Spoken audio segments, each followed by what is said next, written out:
Perspectiva, um programa do Observatório do Terceiro Setor, sempre explorando os horizontes da realidade brasileira. Olá, bom dia. Eu sou Joel Scali e começa agora o Perspectiva, um programa do Observatório do Terceiro Setor.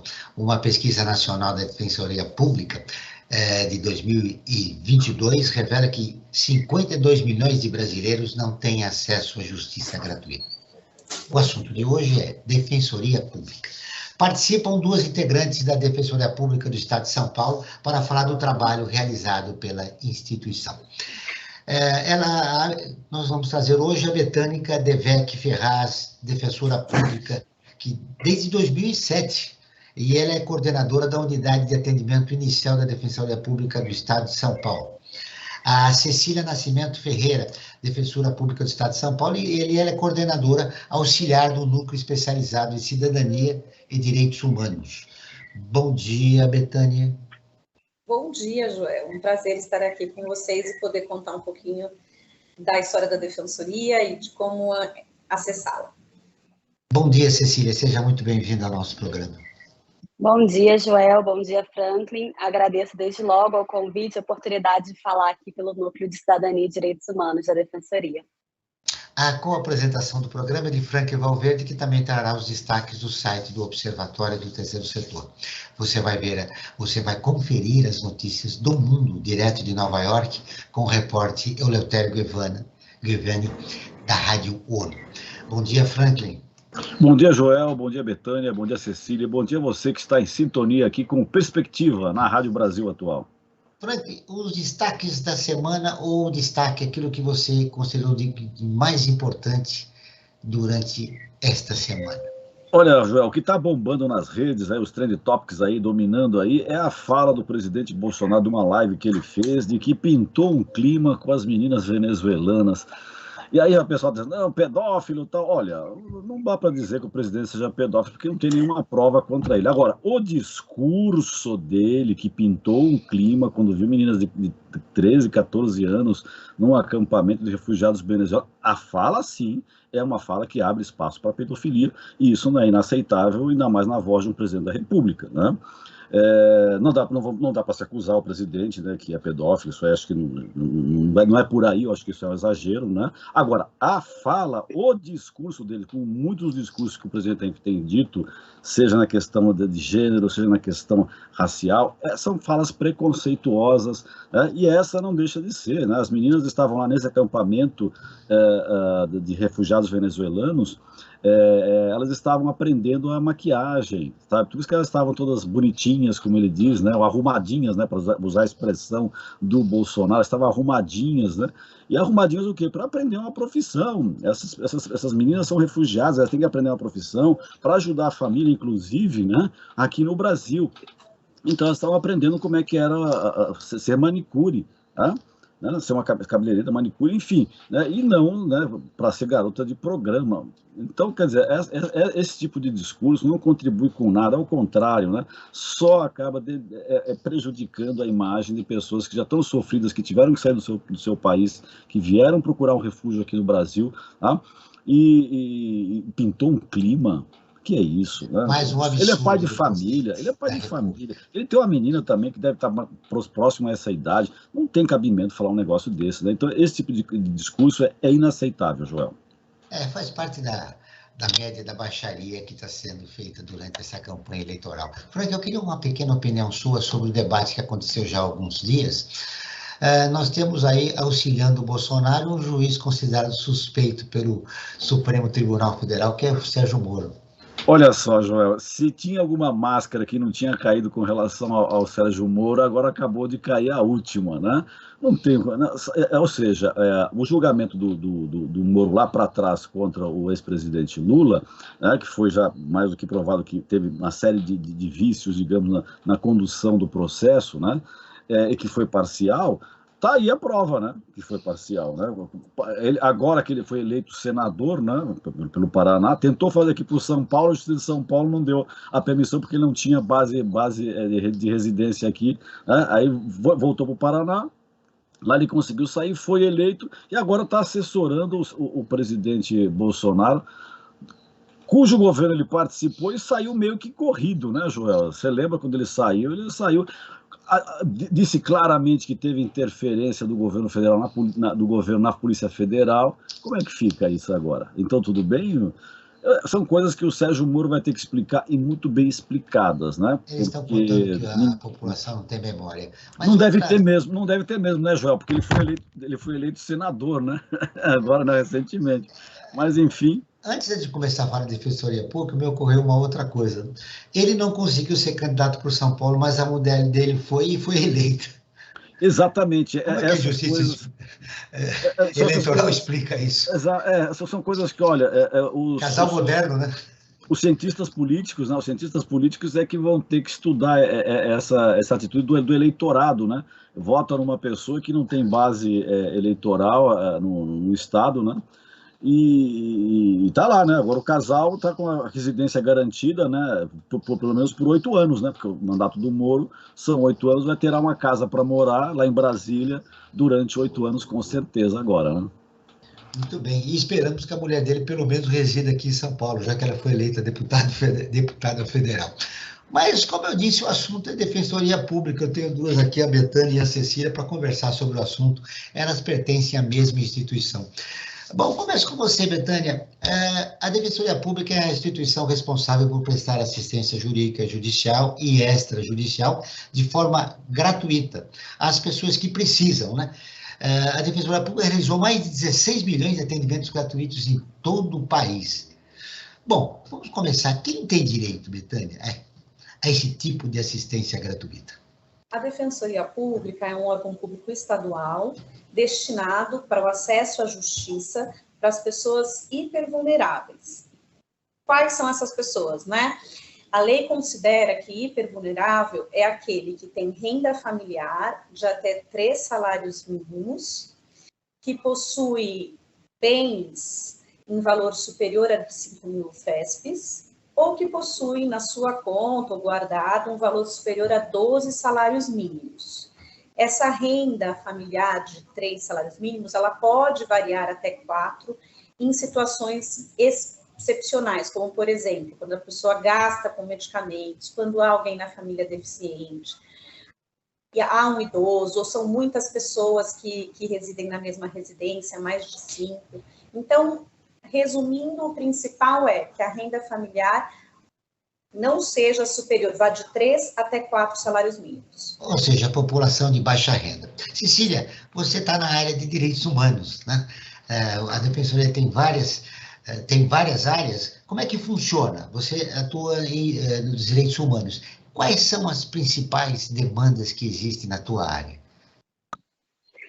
Então, Joel, a Defensoria ela é organizada de forma que existem os defensores que atuam nos casos individuais, nos processos vinculados a cada vara, a cada comarca, e a Defensoria tem também os núcleos especializados. Hoje em dia são 9 núcleos especializados na Defensoria. Atualmente o que eu integro hoje é o de Cidadania e Direitos Humanos. Nós temos de infância e juventude, defesa da mulher, discriminação racial, enfim, diversos outros núcleos temáticos. No núcleo de direitos humanos, nós temos como função propor medidas judiciais e extrajudiciais para interesses coletivos e individuais estratégicos que têm uma maior repercussão ou por conta da complexidade, que ele foge daquele caso do dia a dia individual que o defensor da ponta, que a gente diz, né, atua. Então, no núcleo de Cidadania e Direitos Humanos, por ser uma matéria residual, tudo que não está nos outros núcleos de infância, de mulher, vem para o núcleo de direitos humanos. Mas quais são as nossas principais áreas de atuação? Nós atuamos muito com violência institucional, vítimas de ação de polícia, pessoas em situação de rua, catadores e catadoras de materiais recicláveis. Nós temos também uma atuação forte com a Cruz Vermelha, com pessoas desaparecidas e seus familiares. Então, assim, é uma atuação bem diversa. Questão socioambiental também a gente acaba atuando. Então, é difícil dizer qual a demanda que a gente recebe com mais frequência, mas essas são as principais áreas. Posso dizer que violência institucional, vítimas de violência policial e pessoas em situação de rua talvez sejam os 2 maiores caminhos assim, do núcleo. Vamos explorar um pouco essa violência institucional. durante a pandemia, mais de 2.000 famílias foram despejadas de suas casas, embora já tinha uma decisão do Supremo Tribunal Federal para que elas permanecessem durante o período de isolamento. Aqui em São Paulo, a demanda foi muito grande? Foi muito grande. Ações de reintegração, de defesas e reintegrações de posse, seja individual, de aluguel, ou até dessas ocupações, que é uma reintegração coletiva, sempre foi uma área que a Defensoria Pública atuou muito. E durante a pandemia, nós fizemos uma ação articulada, quem fez, na verdade, foi o Núcleo de Habitação e Urbanismo, que a gente tem um núcleo também especializado para isso, para fazer valer a decisão do STF de que não seriam cabíveis despejos. Nós fizemos algumas reclamações constitucionais, tivemos sucesso em algumas, mas infelizmente, talvez pela dificuldade de acesso à justiça de grande parte dessa população, alguns casos só chegaram para a gente depois que a reintegração já tinha sido feita. E aí fica mais complicado. E outra grande denúncia, Cecília, foi em relação que alguns juízes descumpriram, né, a decisão do Supremo Tribunal Federal. Sim, exatamente. Não reconhecendo esse direito, né, durante a pandemia. Não sabemos se foi por desconhecimento mesmo, porque durante a pandemia muitas decisões estavam vindo ao mesmo tempo, ou se não observância dos julgados dos tribunais superiores, que é uma realidade aqui do Tribunal de Justiça de São Paulo, mas por isso que a gente fez essas reclamações constitucionais e várias delas nós tivemos sucesso e conseguimos evitar a reintegração nesse período de pandemia. Betânia, há uma resistência em relação ao trabalho que vocês realizam? O poder público, a gente tem realizado, como nós prezamos muito pela solução extrajudicial de conflitos, a gente tem uma relação muito próxima com o poder público, de forma a evitar a judicialização. E a gente tem recebido atualmente assim, um apoio na área da assistência social. Então, muitas das nossas demandas na área da saúde, na área da educação, a gente primeiro aciona os órgãos públicos, principalmente aqui no município de São Paulo, para tentar a resolução extrajudicial do problema, né, da falta daquela política pública, enfim, que aquela pessoa está solicitando. E aí, se não for possível o atendimento, com o retorno, a gente ingressa com uma ação judicial. Em relação à saúde, existe muito isso, né? A população de baixa renda ela tem acesso, inclusive está na Constituição isso, né? Ao direito à saúde, e muitas vezes o governo reconhece, é necessário se entrar com uma ação para que o governo remunere essa família para que ela consiga o remédio, né? Os remédios que são importados e custam muito caro. Exato, são medicamentos de alto custo, mas são também aqueles que qualquer tipo de medicamento, insumo, tratamento, cirurgia, internação, consulta, enfim, que exija qualquer acompanhamento pela saúde que não está sendo efetuado, nós realizamos esse trabalho. Nós temos um trabalho também, por isso que é importante a parceria com esses equipamentos públicos, porque muitas das demandas, por exemplo, que nós recebemos de internação de pessoas com drogadição, a gente evita, a gente não ingressa com esse tipo de ação, não há necessidade mais, porque a gente aciona o CAPS, aciona os serviços para que eles atuem de forma ativa e com toda a família, de forma a evitar e se vincular essa família a um tratamento, de forma a evitar a necessidade de uma judicialização, que é normalmente traumática, né? Cecília, o que você atribui à violação de direitos humanos de uma maneira geral na nossa sociedade? É o preconceito? É a nossa herança escravocrata? O que acontece com a sociedade brasileira? Pergunta muito complexa, Joel, de que gera violações de direitos humanos. Mas eu acho que um ponto que a gente identifica como violação de direitos humanos e que nem sempre é o primeiro que a gente percebe é o desconhecimento das pessoas de seus direitos. Acho que o primeiro passo para você promover direitos humanos é educar as pessoas, divulgar quais são os direitos que essas pessoas têm e o instrumental para isso, como acessar esses direitos.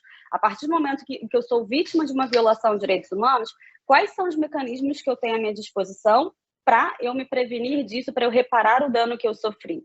E daí que vem o papel da Defensoria Pública nos direitos humanos, que tanto essa função reativa, né, de auxiliar quem procura a gente denunciando uma situação de violência, de violação de direitos, e assim também um papel proativo, de promover a educação em direito e levar para as pessoas que talvez não tenham esse conhecimento quais são os direitos que elas têm.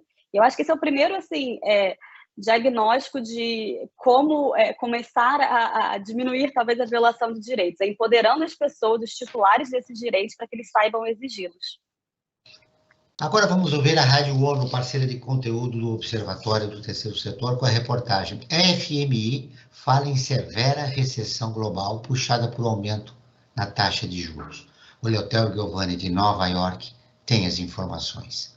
O Fundo Monetário Internacional prevê o crescimento econômico global que baixe para 2,7% em 2023. O relatório Perspectivas da Economia Mundial adverte que o pior ainda está por vir e para muitas pessoas 2023 parecerá uma recessão. Para este ano, a estimativa do Produto Interno Bruto permaneceu estável em 3,2%. Em 2021, o desempenho chegou a 6%. O alarme com a baixa da perspectiva de crescimento segue-se à severa recessão global causada pelo aumento das taxas de juro. A economia caminha em direção a águas tempestuosas em todo o mundo, de acordo com a análise. O FMI realça que as autoridades a cargo de políticas públicas manejaram mal o combate à inflação. O problema pode ser contido com uma alta nos custos dos empréstimos ao baixar o investimento empresarial e os gastos do consumidor. No entanto, os desafios com taxas elevadas incluem possíveis recessões em cadeia nos países ricos e crises na dívida dos pobres. O documento foi publicado às vésperas das reuniões anuais do Banco Mundial e do FMI. Da ONU News em Nova York, Eleutério Gavan. Continuamos com o Perspectiva, um programa do Observatório do Terceiro Setor. Já falando sobre Defensoria Pública com Betânia Devec Ferraz e Cecília Nascimento Ferreira. Agora vamos com o Frank Valverde, que vai trazer os resultados da nossa enquete. Frank, o que os nossos seguidores votaram a respeito do tema do programa de hoje? É verdade, João. Hoje nós estamos falando sobre defensoria pública e a cada programa que nós realizamos aqui na Rádio Brasil Atual, nós fazemos uma enquete. Como o nome já diz, enquete não tem uma base científica, mas serve para a gente ter uma noção de como é que estão as discussões ou o entendimento das pessoas que nos seguem em nossas redes sociais a respeito do tema que nós vamos tratar nos nossos programas. E para o programa de hoje a gente fez a seguinte questão: você sabia que tem direito à assistência jurídica gratuita? E o resultado foi que 75% das pessoas que responderam à nossa enquete disseram que sim, que elas têm consciência que eles têm direito a essa assistência jurídica, claro, de acordo com as limitações, né, ou, digamos, os qualificativos necessários para ter essa assistência jurídica, como foi apresentado pelas nossas entrevistadas aqui. E 25% disse que não sabia que tinha esse direito de assistência à Defensoria Pública. E, Joel, eu gostaria de fazer colocar uma questão aqui para a Cecília e para a Betânia, né?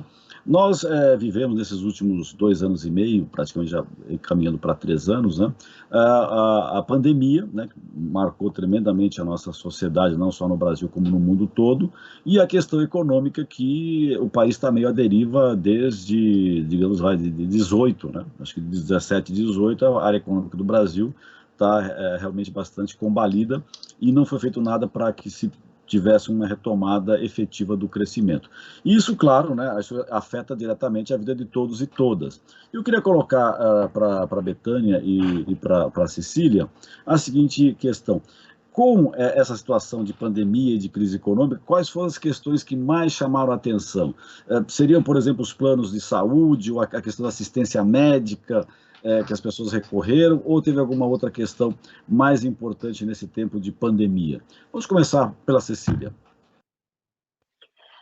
O que a gente percebeu muito foi o empobrecimento da população, e isso refletindo na alimentação, que talvez seja uma das questões mais básicas de sobrevivência humana, né? Tirando a questão de habitação, que o Joel já mencionou antes, das reintegrações, a crise econômica do Covid fez com que as pessoas não conseguissem mais trazer para casa alimentos. E até por conta disso, durante a pandemia, a Defensoria entrou com uma ação civil pública para garantir que os restaurantes populares, o Bom Prato, continuasse funcionando na capital de São Paulo e que ele fosse gratuito para pessoas em situação de rua. Porque as pessoas em situação de rua, que dependiam de doações aglomerações e tudo, durante a pandemia, com poucas pessoas indo para a rua, elas tiveram também o pouco recurso que elas tinham afetados.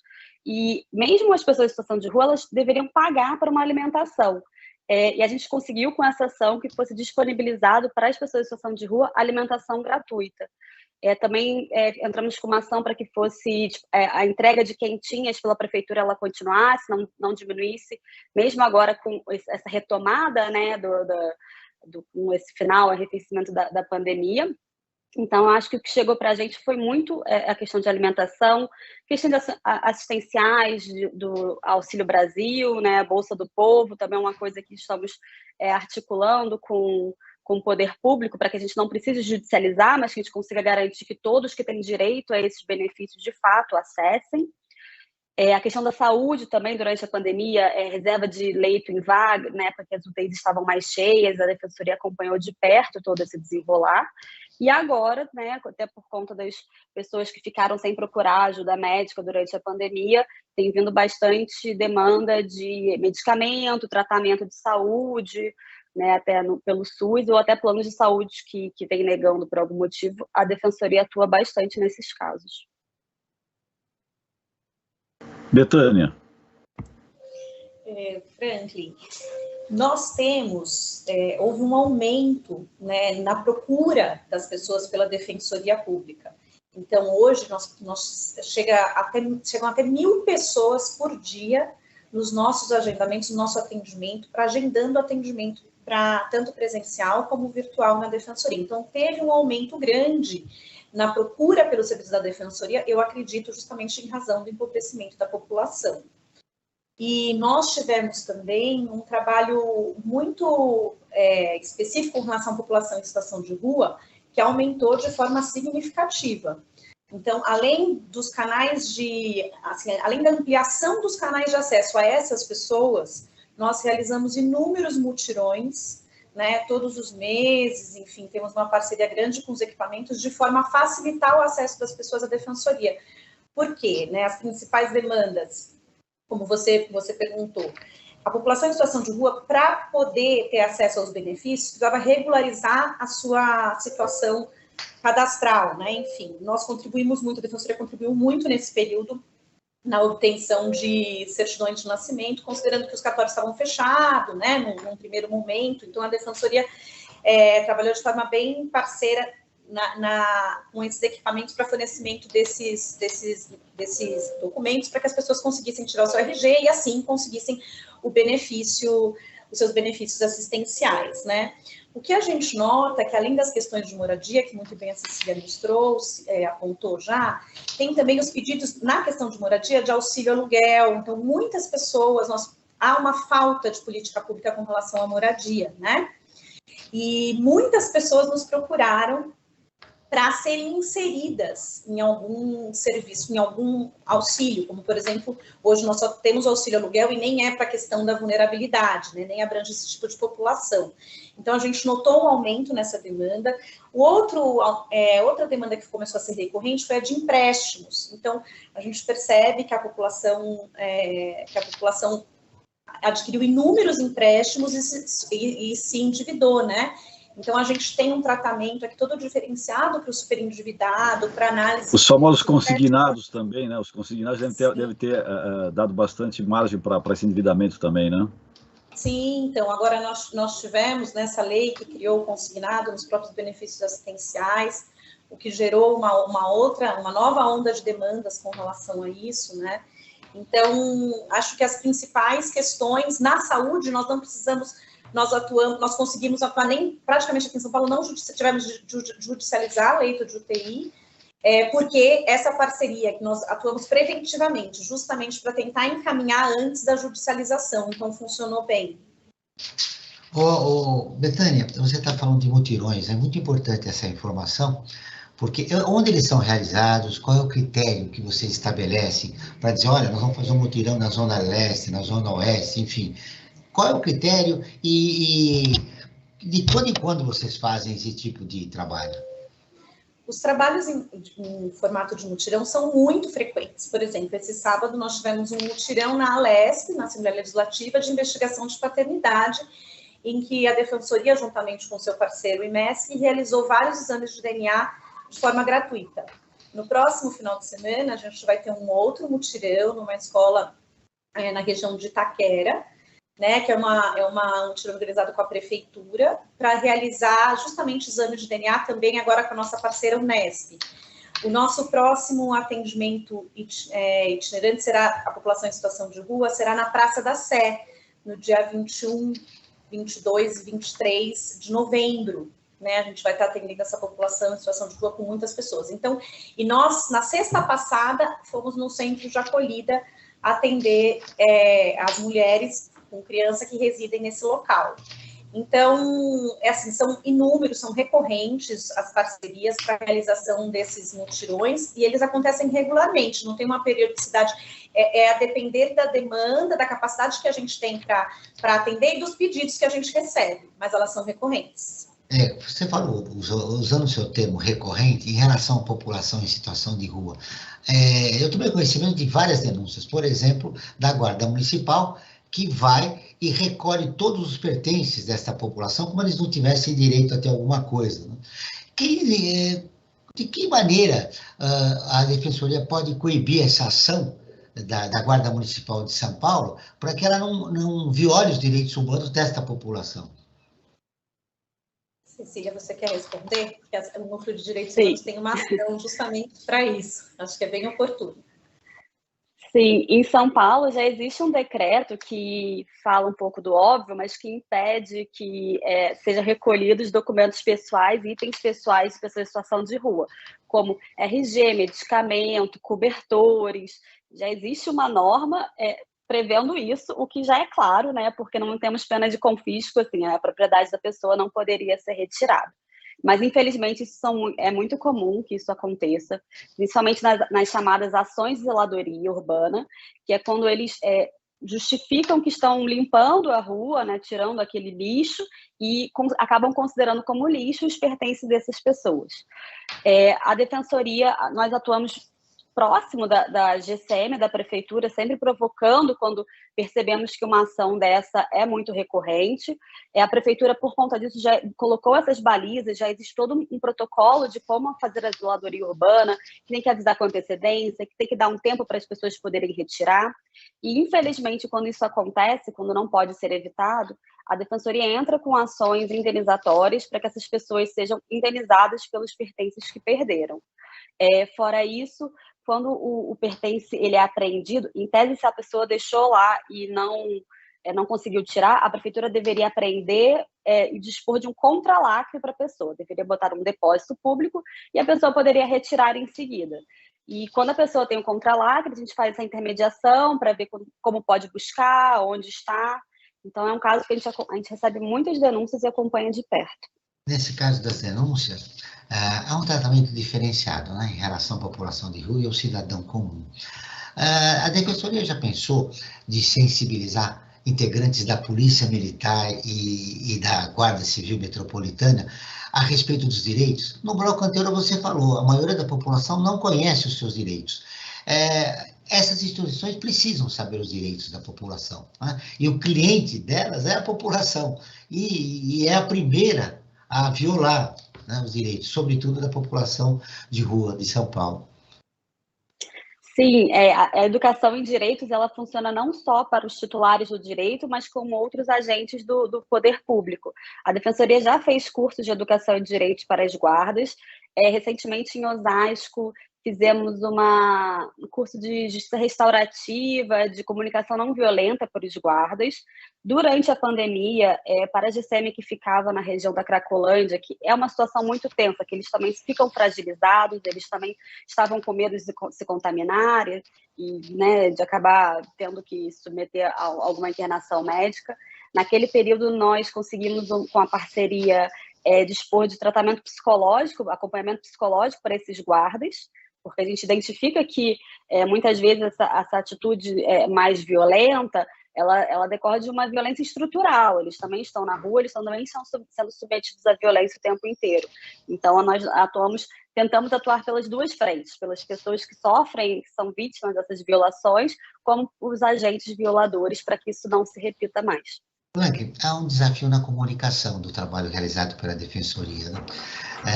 Apesar da nossa estatística aí, do que nós perguntamos aos nossos seguidores, 75% já conhece o trabalho da Defensoria Pública, mas a maioria da população desconhece e que, inclusive, podia, através do terceiro setor, agregar algum valor ao trabalho que ela é realizada. Como vencer esse desafio da comunicação? Olha, realmente é verdade. Acho que a mídia, de maneira geral, ela noticia algumas coisas da Defensoria Pública, mas eu acho que teria que ter um trabalho mais aprofundado em termos de utilidade pública e divulgar o papel e o trabalho que é realizado pela Defensoria Pública. Você, da sua pergunta, já deu a solução, João. Acho que o terceiro setor é que poderia trabalhar na forma de conscientizar, e não só conscientizar, mais do que isso, simplesmente informar, que eu acho que o que está faltando é isso, não é nem a questão da conscientização, é da informação desse público mais carente, que ele tem quem possa defendê-lo. Porque ele, na verdade, acho que se a gente conversa com as pessoas de poucas posses, a população de rua, quando a gente encontra no ponto de ônibus, enfim, andando pelas ruas, quando te pede algum trocado, a pessoa não tem a mínima noção dos direitos e do que o Estado minimamente poderia oferecer e oferece a essas pessoas, né? Então, eu acho que informar essas pessoas desse instrumental que está aí do Estado brasileiro, né, seria fundamental. E acho que o terceiro setor tem um papel fundamental na divulgação da existência e do papel da Defensoria Pública. Estamos na metade do nosso programa. Continuamos com Perspectiva, um programa do Observatório do Terceiro Setor, hoje falando sobre Defensoria Pública com a Betânia Devec Ferraz e a Cecília Nascimento Ferreira. Olhem só esses dados. Apenas no primeiro semestre desse ano, o DISC Direitos Humanos, Serviço de Informação sobre Direitos de Grupos Vulneráveis e Denúncias de Violação de Direitos Humanos, registrou mais de 870 mil violações no país. Os dados foram divulgados pelo Ministério da Mulher, da Família e dos Direitos Humanos. É um número muito significativo, Cecília. O que há com a sociedade brasileira que não respeita os direitos do próximo? É um número muito significativo, principalmente quando a gente pensa que nem todas as pessoas que tiveram direitos violados formalizaram essa denúncia, muitas vezes por não saber o canal adequado. Talvez a desigualdade da sociedade, né, faz com que essa relação seja mais tensa e que as violações sejam frequentes. Mas, por outro lado, saber que essas pessoas estão indo atrás dos seus direitos, estão reconhecendo essa violação, eu acho que já é um primeiro caminho, um primeiro passo para pensarmos em formas de reparação, né, e de prevenção. Porque também faz parte dessas denúncias, e o Ministério ele encaminha para a gente várias dessas denúncias do Disque 100, e a gente vai atrás da pessoa que fez para entender, mas é entender quais são essas violações, aonde elas acontecem, quem são os perpetradores. E a partir desse diagnóstico, conseguimos pensar em soluções mais estratégicas de como evitar isso. E por que isso acontece, né? Betânia, o que causou o aumento dessas violações, segundo a tua visão? Elas decorrem, eu acho que da desigualdade, né, e da perpetuação dessa desigualdade, né, e é da falta de políticas públicas. Eu acho que a questão é, quando ampliamos as políticas públicas e damos acesso a elas, né, e a pessoa passa a ter condições de moradia, condições de saúde, condições de educação, com certeza esses direitos humanos não serão violados, né? Então, acho que é a desigualdade, principalmente, e a falta de políticas públicas para esse tipo de população, né? Para a população mais carente. Franklin, você vai informar agora os nossos ouvintes que querem ficar informados sobre projetos, causas sociais e direitos humanos. Qual é a sua dica? A dica é que as pessoas sigam o Observatório Terceiro Setor nas redes sociais, né? No Instagram, @Observatório 3 Setor, e no facebook.com/Observatório 3 Setor. Nos dois casos, o 3 é em numeral. E também quero informar, Joel, que os nossos programas de rádio, como esse que nós estamos fazendo agora, estão disponíveis no nosso canal do Observatório no YouTube. Lá também é possível encontrar entrevistas e quadros como Você Sabia e Você Conhece, que mostram aspectos ignorados da história e refletem sobre a nossa sociedade. Basta buscar por Observatório 3 em numeral setor, Joel. Muito bem. A Pesquisa Nacional da Defensoria Pública de 2022 aponta que, dos 27 estados brasileiros, apenas 11 o atendimento da Defensoria Pública cobre todas as regiões. Além disso, há um defensor público para cada 33.796 habitantes em âmbito estadual. É um trabalho muito difícil, né, o Betânia? Sim, acho que é justamente isso reflete a desigualdade, né? É a população mais carente que sofre. Acho que na justiça, simples, o sistema de justiça, ele reflete o que já acontece na sociedade, né? E nós não temos, a Defensoria Pública do Estado de São Paulo foi criada em 2006, né? Então, há pouquíssimo tempo. E no Paraná, em Santa Catarina, em Goiás, foi criada recentemente, não tinha defensoria. Então, à medida que a sociedade vai se organizando, e a Defensoria Pública de São Paulo, a criação da Defensoria Pública de São Paulo decorreu muito da organização da sociedade civil, foi possível a implantação e a exigência desse, que também é um direito das pessoas, né, de terem acesso à justiça. E isso deveria ter em todo o país. No estado de São Paulo, a gente consegue garantir esse acesso à justiça, porque onde não há unidade da Defensoria Pública, nós temos um convênio com a Ordem dos Advogados do Brasil e com outras instituições que permitem que todo cidadão do estado de São Paulo tenha acesso à justiça. Apenas 16 anos de existência da Defensoria Pública do Estado? Exato. Quanto tempo uma pessoa leva para ser atendida na Defensoria Pública? Eu acho que isso depende muito da demanda, né, que ela nos apresenta, se é uma demanda civil, se é uma demanda criminal, né? Numa demanda civil, ela demora uns 2 meses, e também se é urgente ou não, né? Nós temos uma preocupação com isso, então os atendimentos urgentes relacionados à saúde tem um outro fluxo, né? Então nós temos um fluxo de urgência e temos um fluxo regular. Aqui o primeiro atendimento na capital funciona mais ou menos 2 meses, a pessoa já é atendida para trazer já alguns documentos, e se a pessoa colabora conosco, né, consegue colaborar conosco, esse atendimento ele é mais rápido, porque depende muito do envio de documentos da pessoa. E aí a pessoa segue para uma análise jurídica e para a coleta de documentos para ingressar com a ação, então é feita uma análise financeira, uma análise da viabilidade jurídica, e aí o defensor ingressa com esse tipo de ação e acompanha o processo até o final. 2 meses? No primeiro atendimento, 2 meses. No primeiro atendimento, 2 meses. O que é necessário para mim ser atendido? Eu estou dentro daquela faixa de 1 a 3 salários mínimos, eu levo um documento e apresento a minha demanda. É isso? Sim, é assim. O documento pessoal, um comprovante de endereço, todos os comprovantes de renda, para aqueles que trabalham registrado, a carteira de trabalho, o olerite.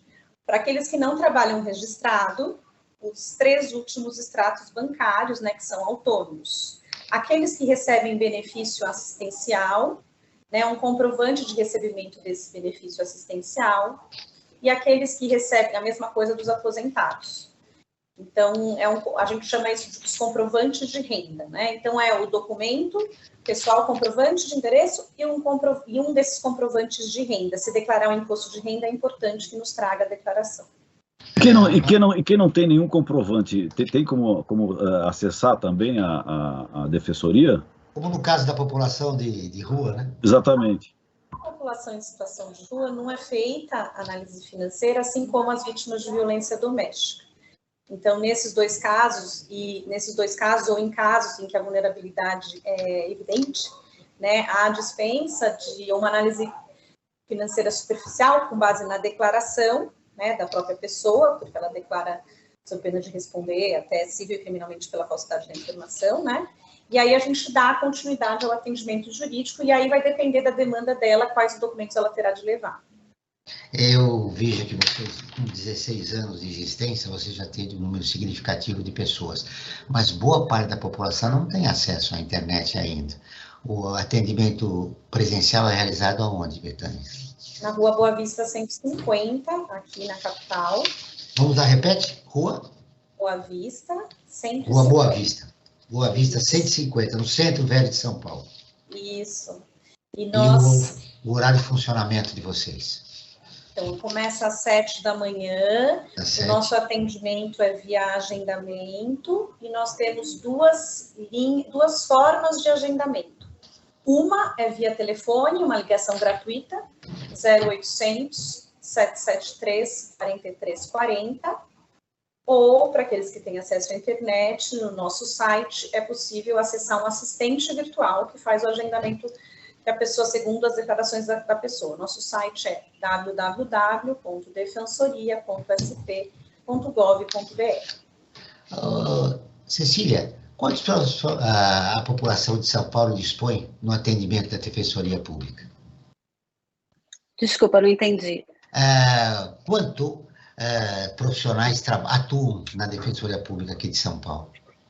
Nós temos cerca de 700 defensores públicos e oficiais e estagiários, mas para todo o Estado.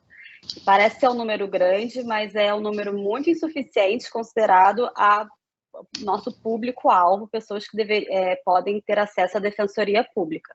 E aí, como a Betânia explicou, nas cidades em que não tem unidade da defensoria instalada, a gente tem esse convênio com a OAB, que é nomeado advogados gratuitamente para essas pessoas serem atendidas.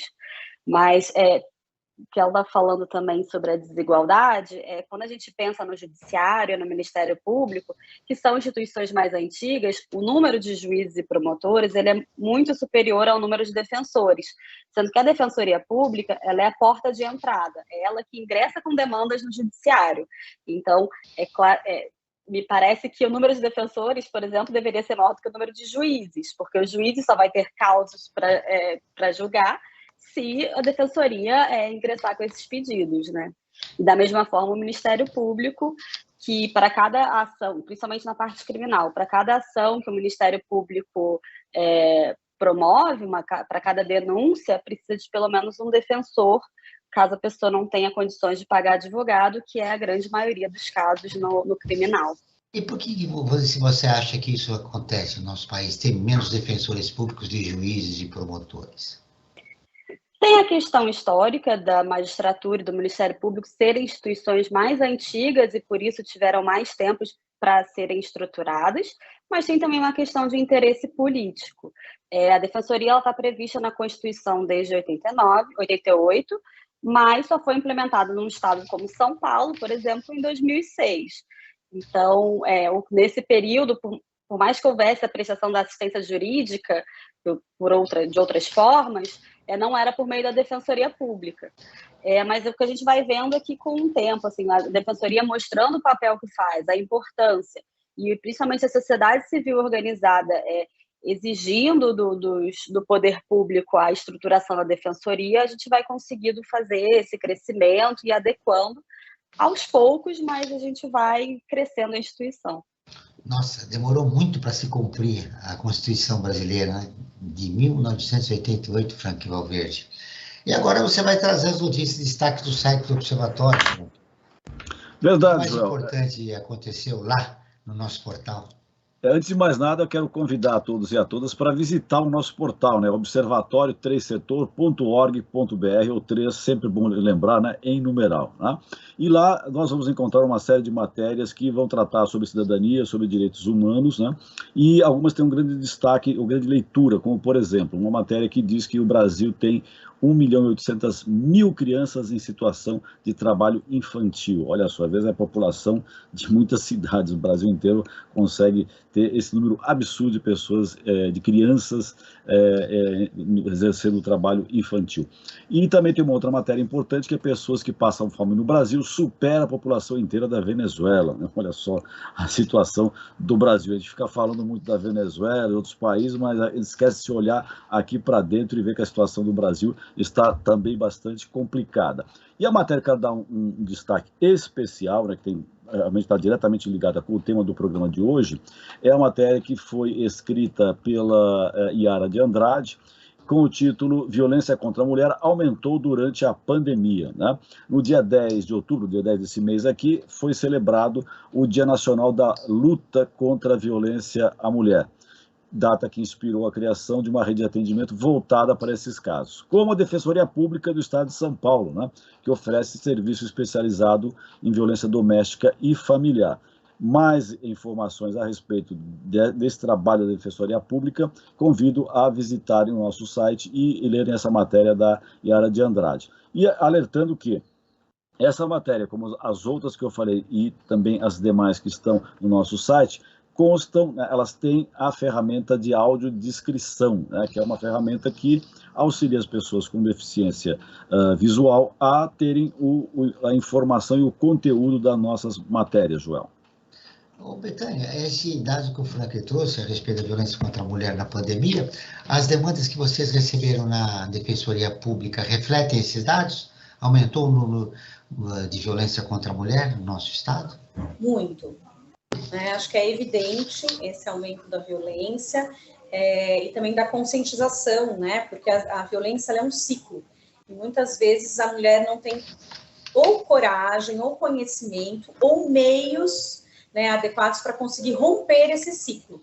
Então, hoje em dia, a Defensoria Pública, assim como outros órgãos, disponibiliza os mecanismos para que ela consiga, por exemplo, um trabalho, a gente encaminha para o trabalho, para que ela consiga um auxílio aluguel, um local para morar, porque muitas acabam ficando nessa situação de violência porque não tem para onde ir, né?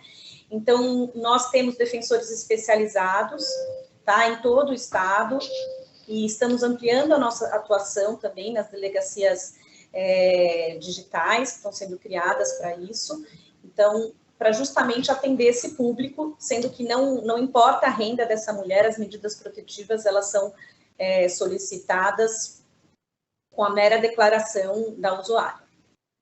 Cecília, você no bloco anterior falou da subnotificação de alguns casos que existem nas denúncias que vocês recebem aí na Defensoria Pública. Eu queria que você fizesse um chamamento às pessoas vulneráveis, às populações vulneráveis, sobretudo as mulheres, que têm medo, né, que não se sentem seguras para fazer a denúncia. A gente percebe muito essa subnotificação na questão de violência contra a mulher, muitas vezes até atendendo para outras demandas, por uma questão de guarda de alimentos, e aí quando a mulher começa a narrar a sua história, a gente percebe que tem uma situação de violência que às vezes perdurou durante muitos anos. E violência numa relação não é normal. Não é normal você viver com medo, não é normal você ser xingada. Violência não é só violência física, aquela que deixa a marca. Violência pode ser agressão, pode ser psicológica, pode ser patrimonial, um homem que não deixa você usar o seu dinheiro, que não dá acesso, isso tudo não é normal e existem meios de combater isso. E a justiça, nesse ponto, ela é muito efetiva com as medidas de proteção e até assistenciais para garantir que as mulheres que não tenham condições, muitas vezes elas não denunciam porque não teriam como sustentar sozinha ou para onde morar. Existem medidas para evitar isso, para que a mulher seja empoderada para que consiga sair dessa relação abusiva e dar continuidade para a sua vida e da sua família, principalmente quando tem filhos menores que acabam sofrendo também com isso. Você falou dos 5 tipos de violência que envolve a mulher, a psicológica, a patrimonial, a financeira. Pelo trabalho que você realiza na Defensoria, você já foi vítima de violência? A Defensoria ela é composta, da de São Paulo, majoritariamente por mulheres. Nós somos a maioria, mas ainda assim a posição da mulher no sistema de justiça eu não vejo como de forma igualitária. Principalmente quando estamos com outros atores, em audiências, eu acho que a voz da mulher, ela infelizmente ainda não é vista da mesma forma que a do homem. Mas é também algo que a gente tem evoluído bastante, principalmente dentro da Defensoria. Nós temos várias políticas de equidade de gênero. Nos eventos que nós organizamos, existe uma preocupação para que as pessoas que vão falar o gênero seja equilibrado. Nós vamos ter um concurso para defensor recentemente. Houve uma preocupação que a banca desse concurso fosse composta por mulheres também. Se eu não me engano, acho que a maioria da banca hoje é composta por mulheres. Então, dentro da instituição, nós temos... existe um comitê de assédio para tratar dessas questões. Então, temos essa preocupação. Mas, infelizmente, eu acho que ainda temos um caminho longo para percorrer. Bom, Frank, você tem algumas informações a respeito do nosso projeto Observatório em Movimento? Perfeitamente, Joel. Nós temos um projeto muito importante que chama-se Observatório em Movimento, né?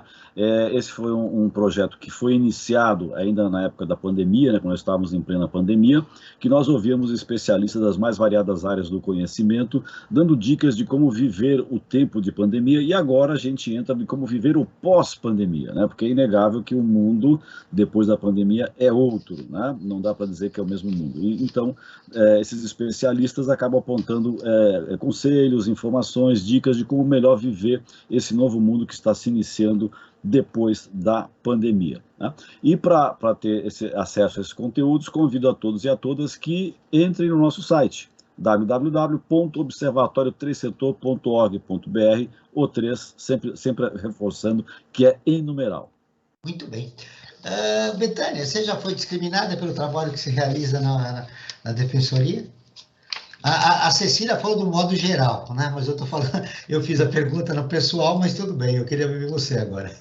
Não, nós tivemos no atendimento, diretamente no atendimento, a gente pode perceber, porque a discriminação, ela é refletida, a gente atende a sociedade em geral, e se existe a discriminação na sociedade, nós seremos com certeza vítimas dessa sociedade no nosso atendimento. E é interessante que nós temos um atendimento multidisciplinar na Defensoria, né? Não são só defensores públicos, mas são também psicólogos e assistentes sociais. Então, nós temos essa preocupação de, na verdade, conseguir estabelecer fluxos específicos de atendimentos complexos, justamente quando a gente percebe que há uma questão de gênero, né, como interromper um atendimento, enfim, já foram inúmeras as vezes que isso aconteceu, e hoje nós, depois de tantos anos, a gente já sabe lidar melhor com esse tipo de discriminação, mas ela é, sim, recorrente, e a gente tem hoje mais mecanismos para lidar com ela. Ou seja, a questão de gênero também é um problema dentro da Defensoria Pública pelo trabalho que ela realiza, sobretudo porque há mais mulheres nesse trabalho que está sendo realizado lá. Eu tenho 5 minutos do programa, Frank, para fechar, e eu quero saber de você o seu destaque final a respeito do nosso programa. Perfeito, eu vou fazer uma síntese do programa. Acho que uma defensoria pública atuante é garantia da democracia. Então, ela é fundamental para a saúde da nossa democracia. E também, para complementar, Joel, o endereço da defensoria, vamos repetir aqui, Rua Boa Vista 150, e se você quiser, pelo telefone, o 0800 773 4340. Muito bem, um trabalho com serviço a respeito daquilo que a Defensoria Pública vem realizando no nosso estado e no nosso município. Cecília, eu quero o seu destaque final e dentro da pergunta que eu vou fazer, qual é o seu maior medo do trabalho que se realiza na Defensoria Pública? Bom, eu queria agradecer mais uma vez pela oportunidade de estar aqui, de explicar um pouco o que é a Defensoria, o que a gente faz. Como o Franklin disse, a Defensoria ela é um instrumento da democracia, ela é fundamental para o Estado democrático de direito, para a promoção de direitos humanos, e talvez o meu maior medo no trabalho que eu faço é eu não conseguir mais fazer esse trabalho ou não ter os meios adequados para continuar fazendo. A gente sabe que os interesses públicos, políticos, eles variam muito, e a Defensoria, como uma instituição pública, ela depende de orçamento e outras questões. E um medo talvez seja do sucateamento, que felizmente ainda não estamos, a Defensoria está em fase de crescimento no estado de São Paulo, mas tem muitas coisas que podem melhorar para que a gente consiga entregar um serviço de qualidade para o público que nos procura e que precisa da gente. Bom, o seu destaque final, Betânia, respondendo a pergunta, e o seu maior sonho? O meu maior sonho, com certeza, é que possa ser ampliado esse nosso trabalho, de forma que a gente consiga, de forma efetiva e com qualidade, com maior qualidade ainda, prestar esse serviço para o maior número de pessoas do nosso estado, né?